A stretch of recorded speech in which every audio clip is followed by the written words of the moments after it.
Hello, I'm Nicholas Woolwork from the Property Forum. I'm going to answer one of our users' questions today on the forum, and it's from a user InvisiPix, and they've asked, I'll précis the question a little bit.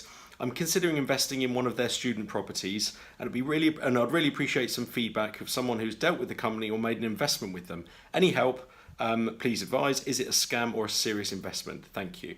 I'm not naming the company in particular, because my response is more of a general response relating to any company that anyone's looking to invest with. The first thing you really need to do is to go onto Companies House and research the directors of the company, see if there's any track record for them, log into Google, search the directors' names, the company's names, look for feedback, any positive or negative responses on them. Obviously, if you Google this particular company on this thread, you'll probably find them on our forum as well now. And I hope this general advice will, if you are considering investing with this particular company, doing some research. If you're, ask for evidence from themselves of their own track record, any past companies they've been involved in, have they had any issues in the past that they should be honest with.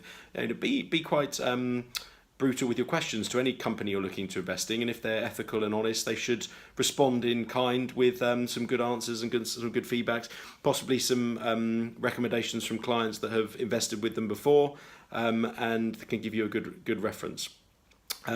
Secondly, before you invest, get your contract gone through very thoroughly with a lawyer. You'd be crazy to sign anything without a lawyer. Get them to look at the title, get them to check where the security is going. If it's completely off plan, check the planning permission status, check you're aware of that status. If it's got planning, there's less risk because there's an increased uplift in the land value. There's lots of things you can check in the contract, and who is on the hook if that contract goes wrong. If it's a new shell limited company, for example, there won't be much comeback. So be careful where your deposits are placed, be careful where your money flow goes.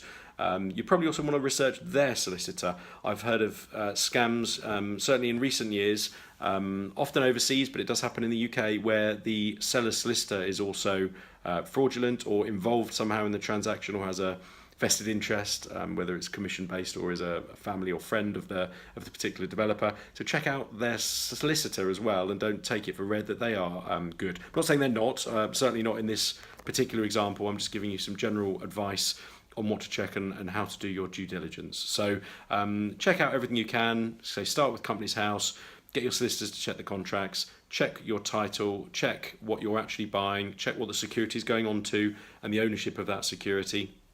And your solicitors can help with this if it's not possible to do it yourself. And just make sure you do all of those checks before putting any money down. Bear in mind, with anything that is off plan, and I don't know what this particular deal is, but if it's off plan, if it's not built yet, there's significantly more risk than something that's already built. The types of sites we develop and we have investors invest in on our sites are all refurbishments. So we've got an existing site with bricks and mortar of substantial value already, and we usually lend money to purchase and build the properties out. So there's limited risk on the kind of stuff we do, and we do that because we come from an investment background. We were investors ourselves first and foremost, and we create products that work for both parties and reduce the risk. So if you're looking at investing with any company, get on there and look and see what is on offer and go through all the legal checks. Any problems, post on the forum. If you've got any specific red flags that come up, if you're unsure, if you should be worried about something, post it in the reply. We'll do our best to answer it. All right, take care. Bye-bye.